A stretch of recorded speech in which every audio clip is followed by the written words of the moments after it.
Bom dia, boa tarde, boa noite. Mais um dia começando com a graça de Deus, motivo de agradecer, motivo de muita gratidão, né? Porque estamos vivos, né? E às vezes a situação não tá tão boa, né, para uns, e outros estão um pouquinho melhores, daqui a pouquinho é o contrário, porque é como uma roda gigante, uma hora a gente está lá em cima, outra hora a gente está aqui embaixo, e assim vai, e a vida é assim, são feitas de ciclos, né, mas o mais importante é a gente saber que existe um Deus que nos ama e que tem interesse em nos fazer feliz, né, tem interesse em nos abençoar, então nós precisamos fazer nossa parte, né? Hoje é dia de falar de promessas, estamos falando de promessas de perdão, que nos remete à salvação, né? São promessas maravilhosas, então hoje nós vamos aprender um pouquinho mais e descobrir o que a gente precisa fazer para tomar posse, né? De mais uma promessa, que maravilha! Vamos agora então fazer uma oração para começar o nosso momento? Vamos lá! Paizinho querido, graças te dou por mais esse dia. Obrigada porque o Senhor é um Deus misericordioso. Obrigada porque o Senhor não chama, Senhor, os capacitados, mas o Senhor escolhe aqueles que o Senhor deseja usar, né? O Senhor capacita os escolhidos. Então, Senhor, na manhã de hoje eu venho te pedir que venha me capacitar para que eu venha entregar a tua palavra da forma que o Senhor quer, não como eu queira. Que eu não venha falar nada de mim mesma, mas que possa fluir dos meus lábios o teu querer, Senhor, para a vida de cada um no dia de hoje. Toma cada um em tuas mãos, que essa palavra possa entrar nos corações de forma que venha haver algo que faça com que a pessoa entenda o quanto o Senhor nos amou, Pai. O Senhor nos amou primeiro, o Senhor deu o seu melhor por nós. Por isso eu quero te agradecer e entregar esse momento em tuas mãos, em nome de Jesus. Amém. Amém. Gente, hoje a promessa está em Colossenses, né? Primeiro não, que só tem um livro de Colossenses. Em Colossenses 1, versículo 14, que diz assim: em quem temos a redenção, a saber, o perdão dos pecados. Na Almeida, porque essa que eu estou lendo é a NVI, né? Na linguagem Almeida corrigida está remissão dos pecados. Em quem temos a redenção, a saber, a remissão dos pecados. Em quem que nós temos a remissão dos pecados? Né? Já dá para saber. Então, eu fiz uma explanação aqui, que eu venho sempre aqui dando uma estudada antes, né, na palavra de Deus e trazendo algumas anotações daquilo que o Espírito Santo vem trazendo ao meu coração para estar trazendo aqui para juntos aprendermos, né, que é isso que tem acontecido. Eu tenho aprendido muito com esse momento aqui que eu tenho falado da palavra de Deus pelo YouTube. Então, eu sou muito agraciada. Eu coloquei bem assim um título nessa mensagem. Ele deu o seu melhor por nós. Esse é o título da mensagem de hoje. E aí, só para a gente se situar, aqui a carta de Colossenses é uma carta escrita por Paulo, né, apóstolo Paulo, aos Colossenses, onde ele vem falando da preeminência de Jesus. O que é preeminência? A excelência. Preeminente é aquele que ocupa o lugar mais elevado, cuja perfeição é inquestionável. Então, Paulo vem nessa carta aos Colossenses falando justamente disso, porque na ocasião havia na cidade de Colossos um falso ensino que estava minando ali a suficiência do senhorio de Cristo. Então, Paulo traz nessa carta a superioridade de Cristo em relação ao pensamento do mundo. Do legalismo, do cristianismo carnal. O que é legalismo? Legalismo é as pessoas querem colocar as regras acima de Deus e das necessidades humanas, manipular a lei em seu favor, né? E rejeitar a doutrina da graça. Porque a gente sabe que todos nós somos falhos, né? Todos nós erramos em algum momento e Deus é tão misericordioso, né? que Ele nos alcança através da sua graça. E isso só foi possível por causa de Jesus. E esse cristianismo carnal é justamente aquele cristão que age nos desejos da carne.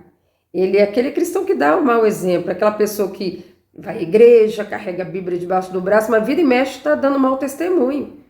Isso é um cristão carnal.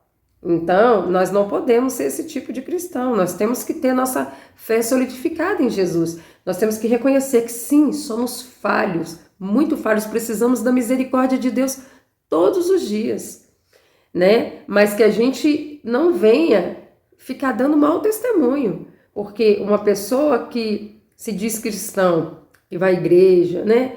Tá ali sempre com a Bíblia na mão e dá um mau testemunho, aqueles que ainda não receberam a Jesus como o único suficiente salvador de suas vidas, vão olhar aquilo e vão falar assim, eu ser crente ou ser cristão, que é a mesma coisa, para fazer dessa forma, eu prefiro continuar do jeito que eu estou.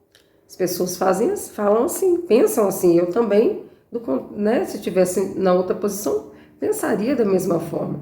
Então, que a gente possa pedir a Deus cada dia que a gente não venha ser um cristão carnal, e sim espiritual, que a gente venha pedir o Espírito Santo, que venha domar o nosso eu interior para que Cristo resplandeça sobre as nossas vidas, porque a Ele toda honra e toda glória. Nós precisamos da misericórdia dele todos os dias, né? Na palavra de Deus fala que a misericórdia do Senhor é a causa de não sermos consumidos, porque se Deus fosse vir só com justiça para cima de nós, aí não ia sobrar ninguém, não ia sobrar um para contar a história. É por isso que Jesus veio, para nos trazer esse direito de remissão dos nossos pecados. Por isso que vem falando em quem temos a redenção, a saber o perdão dos pecados. Porque Jesus veio morrer numa cruz por nós, é que nós hoje podemos acessar essa promessa. E ela está disponível para todos. O que é necessário para poder acessar essa promessa? Reconhecer Jesus como único e suficiente Salvador de nossas vidas, né? Reconhecer o senhorio, né, de Jesus, reconhecer a preeminência de Jesus, aqui como Paulo veio falando. Então, como estava tendo muitas dissensões, muita conversa no meio dos colossenses, e eles eram pessoas que tinham se decidido por Cristo há pouco tempo e estavam ali, né, sendo cuidados por um obreiro, e Paulo escreveu para eles, trazendo ali para eles essa informação de que eles precisavam entender que Jesus era a verdade e a vida, né? Ele era, não, ele é. Eu falei era no sentido de que ele estava falando naquele momento no passado. Então Paulo vem estimulando continuamente aos colossenses manter Jesus em primeiro lugar em suas vidas. Aí ele fala no início da carta assim, ó, que tem orado por eles, pedindo para que fossem cheios do pleno conhecimento da vontade de Deus, com toda a sabedoria espiritual, entendimento e discernimento, pois assim poderiam viver uma vida digna no Senhor e dar bons frutos. Olha que oração maravilhosa, né, de se fazer. Paulo estava orando aqui por eles, né, na carta, e logo no início. E é uma oração linda, que a gente deve até anotar para poder fazer, não só pelos outros, mas pedir a Deus isso para a nossa vida. Vou até repetir, ó. Ele pediu que eles fossem cheios do pleno conhecimento da vontade de Deus, com toda a sabedoria espiritual, entendimento e discernimento. Já pensou? E aí sim, eles poderiam viver uma vida digna e dar bons frutos. E o que é esses bons frutos? É o transbordo, é a gente transbordar na vida de outros, porque se a gente adquire a sabedoria espiritual, o entendimento, o discernimento, o conhecimento da vontade de Deus, a gente vai querer sair espalhando boas novas, não é mesmo? A gente vai querer mostrar para o outro aquilo que a gente experimentou. Então, isso que é dar bons frutos, é você abrir a boca e falar do amor de Deus, é você falar, testemunhar do que Deus tem feito em sua vida, é você levar uma palavra de consolo a alguém que está sofrendo, é você apresentar para ela esse Jesus que não só nos redime dos nossos pecados, mas também que traz transformação de vida, opera milagres em nossa vida. Então, para Ele nada é impossível. Seja qual for a situação difícil que você esteja passando, para Deus nada é impossível. Ao invés de você se lamentar, comece a agradecer. Comece a falar assim: Senhor, eu sou grato porque eu estou viva, porque o Senhor já perdoou os meus pecados e eu posso acessar essa promessa. Senhor, o que eu preciso entender aqui nessa situação? O que eu preciso acionar para que o Senhor me socorra nessa situação que eu estou passando? Porque o Senhor é o dono do ouro, da prata, de tudo. O Senhor é o Criador dos céus e da terra. Para o Senhor nada é impossível. Seja financeiro o problema, seja na área da saúde, seja na área sentimental, seja qual for o problema. Para Deus nada é impossível. A palavra de Deus fala: eu sei os pensamentos que tenho de vós, pensamentos de bem e não de mal, para dar-lhes o fim que esperais. Que fim você tem esperado? Você tem olhado para a situação e visto só coisa ruim, não há jeito, está tudo acabado? Ou você está olhando para a situação e fala assim: embora eu esteja passando por essa situação, eu sei em quem eu tenho crido e Ele em breve se levantará em meu favor. Eu sei que isso daqui é só uma situação difícil que não vai me derrubar, mas vai ainda me fortalecer mais, porque Deus é comigo.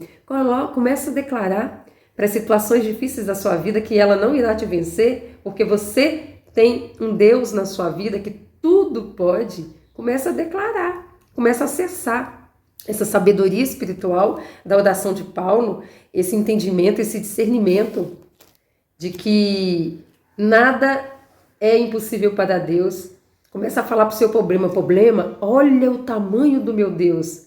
Para de chegar para Deus mostrando o problema como se ele fosse um monstro, porque embora ele pareça ser um monstro para você, para Deus não é nada. Para Deus é apenas um detalhezinho que você está passando, para que você tenha um aprendizado, para que você reconheça a grandeza de Deus na sua vida. Então, pare de olhar para o problema de frente. Começa a apresentá-lo a Deus. Começa a falar para Ele: olha, problema, o tamanho do meu Deus, você não é nada. Você não é nada. Daqui a pouco você vai sumir da minha vida, né? E aí, Paulo depois também dá graças a Deus que nos tornou dignos de participar da herança dos santos no reino da luz. Que maravilha, né? Foi por Jesus, foi através de Jesus que nós podemos ter esse acesso à herança dos santos no reino da luz.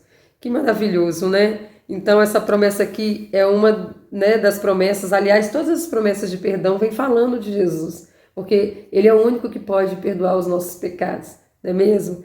Então, Deus, quando Ele nos salvou, Ele não nos salvou através de um plano, simplesmente, ou de uma mensagem. Ele pegou aquilo que era mais precioso para Ele e deu em nosso favor, e deu e ofereceu para a nossa salvação.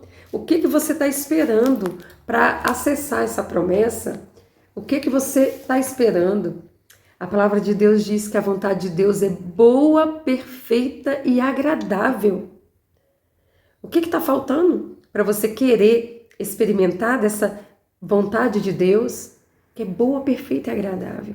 Então, quando a gente busca ter uma intimidade com Deus, a gente começa a acessar essa vontade de Deus para a nossa vida. Que essa oração que Paulo fez seja também a sua oração no dia de hoje. Eu desejo que Deus possa te abençoar, que você possa hoje se decidir, né, por Cristo, reconhecê-lo como seu único e suficiente Salvador da sua vida, para que você possa acessar essa promessa e para que você possa começar a viver novidade de vida. Ah, Jocélia, se eu aceitá-lo, vão sumir todos os problemas da minha vida? Não.